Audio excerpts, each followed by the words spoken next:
सत्र का सार यही है। पारस भ्रमर जी ने लिखा कि राजनीति को अगर धर्म से जोड़ा जाएगा, राजनीति को अगर धर्म से जोड़ा जाएगा, बस्ती बस्ती अश्वमेध का घोड़ा जाएगा। ये तय करना होगा कि हमारे और यहाँ पर जो लोग बैठे हैं केवल साहित्य के लिए नहीं एकत्रित हुए हैं। साहित्य के अंदर धर्म अपनी रक्षा कैसे कर सके और धर्म के माध्यम से शुचिता वाले साहित्य की रक्षा कैसे हो सके, इस बात का तय करने के लिए यहाँ पर जो लोग बैठे हैं, कोई भी गीतकार हो सकता है, श्रृंगार का गीतकार हो सकता है, जैसे सत्य जैसा हाथ का लोकप्रिय मेरा छोटा भाई कभी हो सकता है, लेकिन अंदर का राष्ट्रवाद हमें जिंदा रखना है। इसलिए आज हम लोग हरिद्वार में करता हुए पहली चार पंक्तियां और इसलिए करना है कि विक्रमी का व्रत नहीं व्यर्थ वाद वाद वाद, विक्रमी का व्रत नहीं व्यर्थ वाद वाद वाद, समर में मात्र सिंहनाद किया जाता है, ओज में प्रचंड मार्तंड के प्रताप का ही कमल के द्वारा अनुमान किया जाता है।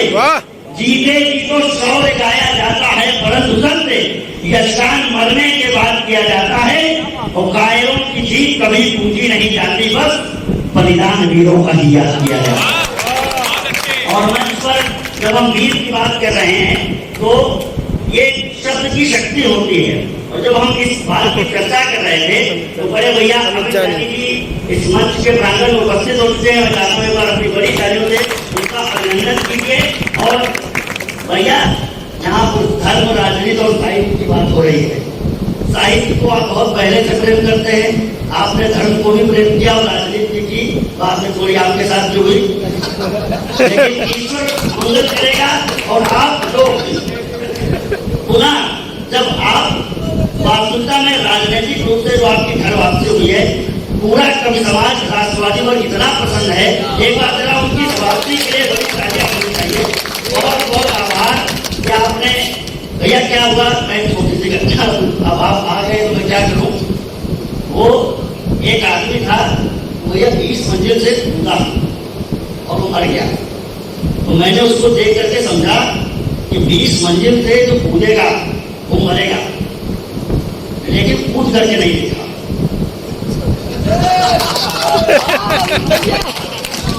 और सबसे बड़ी बात ये है ना, आदमी कूदे तो ये चेतन जैसे कि तो मुझे वर्गीय समाज से आता है, तो ये मतलब जैसे ऐसा कोई बढ़िया आदमी को छत से कूदे, 10वीं मंजिल पर उसका कमरा हो तो नीचे करके टकरा के बता देना मैं मर रहा हूँ, मैं खाना मत बनाना।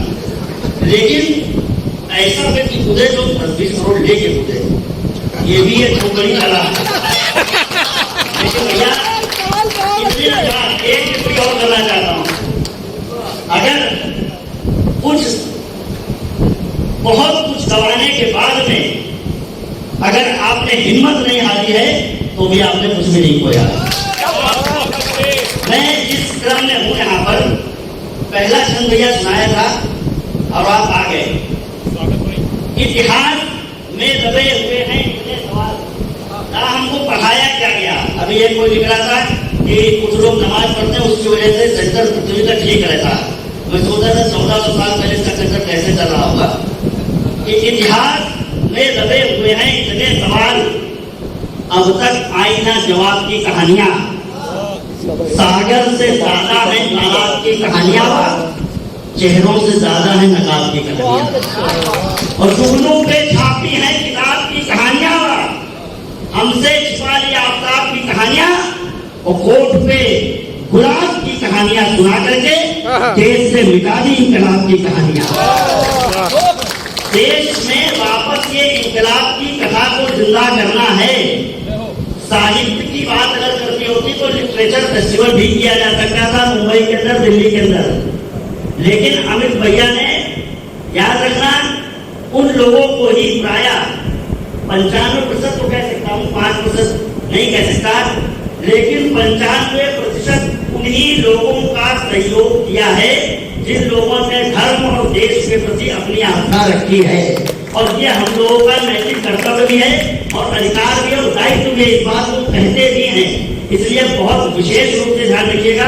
कुछ पंक्तियां आपको सुनाई दे रहा हूँ, कि धर्म के समक्ष जो प्रत्यक्ष हो रहा उसे, धर्म के समक्ष जो प्रत्यक्ष हो रहा उसे तो अधर्म के सभी प्रमाण त्याग देते हैं। मान मातृभूमि का महान मोक्ष से अधिक संत राज सहित निर्वाण त्याग देते हैं। कायर करो में रहने से डरता है कर्म, शत्रु देख शील धनवान त्याग देते हैं। और वीर प्राण रक्षा हेतु प्राण त्याग देते पर वीर प्राण रक्षा हेतु प्राण त्याग देते।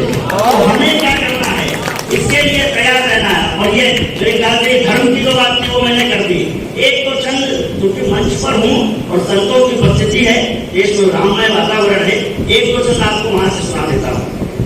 भैया कुछ लोग उत्तर प्रदेश के चुनाव में, जो लोग कभी राम के होने का प्रमाण मानते थे कि राम तो कभी हुए ही नहीं, अगर हुए तो किस इंजीनियरिंग कॉलेज में पढ़े हुए, उनका बर्थ सर्टिफिकेट कहाँ है, उन लोगों के समय में जब ऐसे एफिडेविट दिए गए और वैसे ही लोग जब मंदिर में लाइन लगा करके दर्शन करने पाए गए और कांग्रेस की प्रियंका गांधी जी जब हनुमान गढ़ी में पड़ी गई अयोध्या में, तो मैंने कुछ कहने की कोशिश की कि ताश के समान भेजना पड़ा है पूरा दल।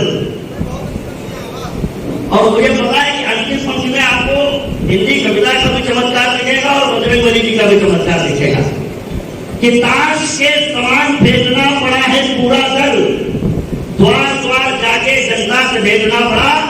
और भगवे को कहते थे उग्रवाद का विवाद, वही भगवा शरीर से लपेटना पड़ा। और जब आया गया इस बार की ताश के समान भेजना पड़ा है पूरा दल, द्वार द्वार जाके जनता से भेजना पड़ा। और भगवे में देखते थे उग्रवाद का विवाद, वही भगवा शरीर से लपेटना पड़ा। मेजना पड़ा क्रियाकलाप अपने याद, चूर चूर दम चुन के समेटना पड़ा। और राम जी को काल्पनिक मानते थे जो भी उन्हें हनुमान जी के चरणों में लेकर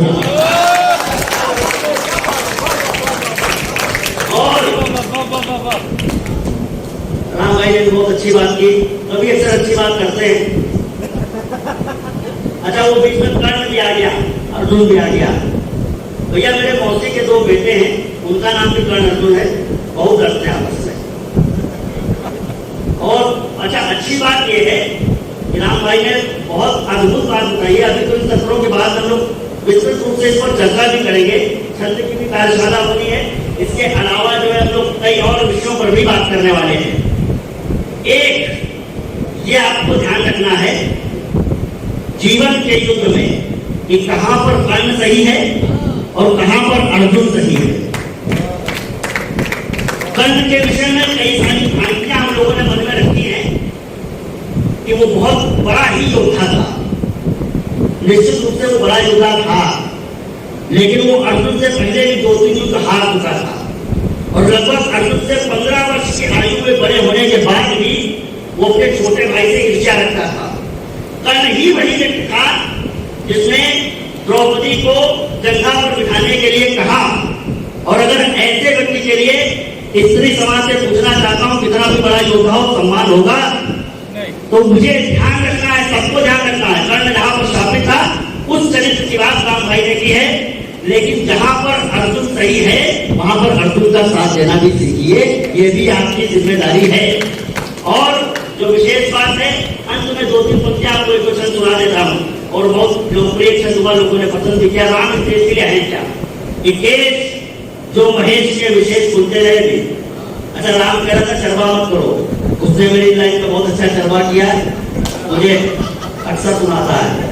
केश जो महेश के विशेष सुनते रहे थे, भगीरथी भाग वेद शेष नहीं होता जी, जानवी का जल जंगलों को जन्म देता ना तो संगठित वसुधा का भेष नहीं होता जी, होता ना विराट शहर राज का लड़ाक, फिर धरती ना होती तो नगेश नहीं होता जी।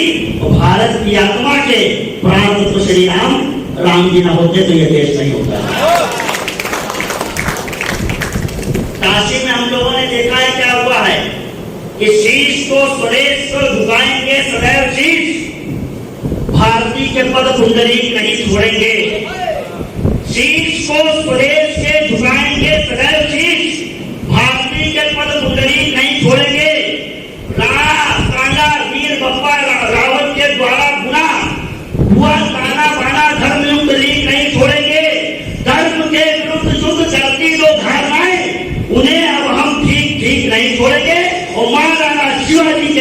हमारी भारत में एक भी गुलामी का प्रतीक नहीं छोड़ेगी, एक भी। और स्थितियां जब हुई, गुरु जी राम के लिए लोग कह रहे थे कि राम जी देश के काम कैसे आए। हमारे यहाँ नक्शिक श्रृंगार मंडन की परंपरा रही है। राम हमारे देश के काम कैसे आए, एक सेकंड के लिए आंख बंद करना। और जो बात राम भाई ने कही थी कि जो कवि कहता है वो ईश्वर नहीं करता। कवि ने कहा कि तुलसीदास जी ने कहा कि कृष्ण के मंदिर में कहा जाकर के कि ऐसे दर्शन नहीं करूंगा जब तक आप अपने रूप में नहीं आएंगे।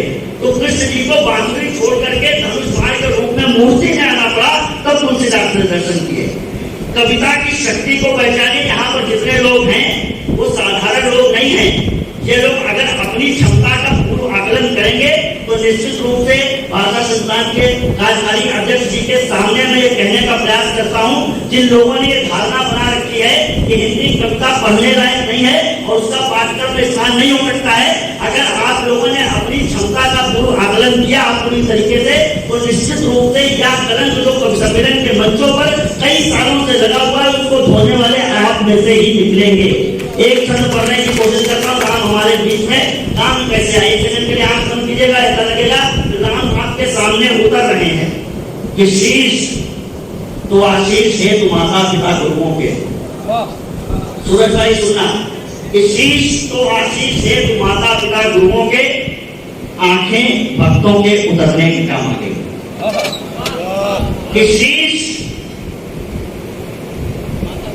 आंखें भक्तों के उतरने के काम आ गई, बेल चखने मुख गर्जने कंठ वक्ष की शिराएं शोर भरने के काम आ गई।